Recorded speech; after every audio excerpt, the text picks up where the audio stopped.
Baturiya TV labarin wasanni.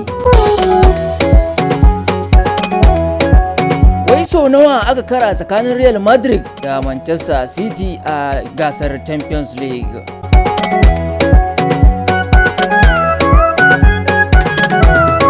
Real Madrid da Manchester City za su fafata a wasan daf da ƙarshe a Champions League na kakar nan. Real Madrid ta kawo wannan matakin ne bayan da ta yi waje da Chelsea da ci 4-0 gida da waje. Tun kafin nan ita Chelsea ita ta yi waje da Liverpool. Manchester City kuwa ta yi nasarar doke Bayern Munich da ci 4-1 gida da waje bayan da suka tashi 1-1 ranar Laraba a Jamus a wasa na biyu a kwata final. Hakan ne sa Real Madrid mai rike da Champions League na bara mai 14 jimilla za ta kara da Man City wanda ba ta taba lashe kofin ko so ɗaya ba. Wannan labaran an rawaito shi ne daga BBC Hausa.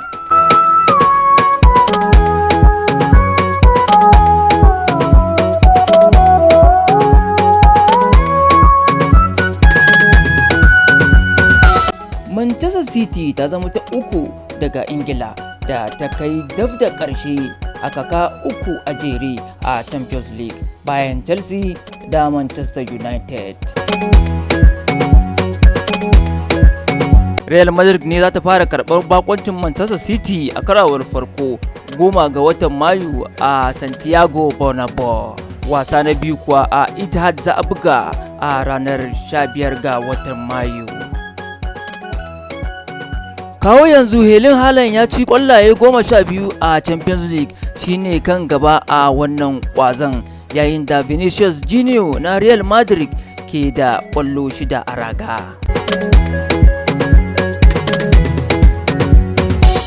A kakar bara Real Madrid ta fitar da City a daf da ƙarshe da cin 6-5 gida da waje.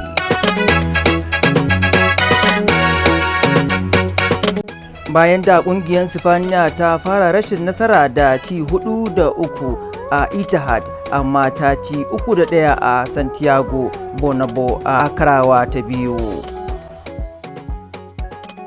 Real Madrid da Manchester City sun kai reni sau 8 a gasar Champions League, kowace ta yi ci 3-3 da cancar guda ɗaya. Sun fara wasan ne a tsakaninsu a ranar Talata 12 ga watan Satumba 2012, inda Real Madrid ɗin ta yi nasara da ci 3-2. Har ila yau a shekarar 2022, 4 ga watan Mayu, Real Madrid ɗin ta take tare da Manchester City ɗin, inda suka tashi da ci 3-1 inda aka cinye Man City. A wasan Champions League ɗin Talata 26 ga watan Afrilu 2022, Man City ta yi nasara da ci 4-3 tsakaninsu da Real Madrid. Sannan Champions League ɗin Juma'a 7 ga watan Agusta 2020, Man City ta yi nasarar lashewa da ci 2-1 akan Real Madrid. Wasan Champions League ɗin bai kare ba. Laraba 26 ga watan Fabrairu 2020, Real Madrid ta yi rashin nasara akan Man City da ci 1-2. Man City in ta yi nasara. Du'a Champions League ɗin Laraba 4 ga watan Mayu 2016, Real Madrid ta yi nasara da ci 1-0 tsakanin su da Man City. A gasan Champions League ɗin Talata 26 ga watan Afrilun 2016, Man City in da Real Madrid suka yi cancaras babu. Sannan a wasan Champions League ɗin Laraba 21 ga watan Nuwamba 2012, Man City ɗin da Real Madrid ɗin suka tashi da ci 1-1, nan ma suka yi cancaras. Sannan a wasan Champions League ɗin Talata 18 ga watan Satumba 2012, Real Madrid ta yi nasara akan Man City da ci 3-2. Kuna sauraron labaran wasanni daga Baturiya TV wanda ke kan YouTube.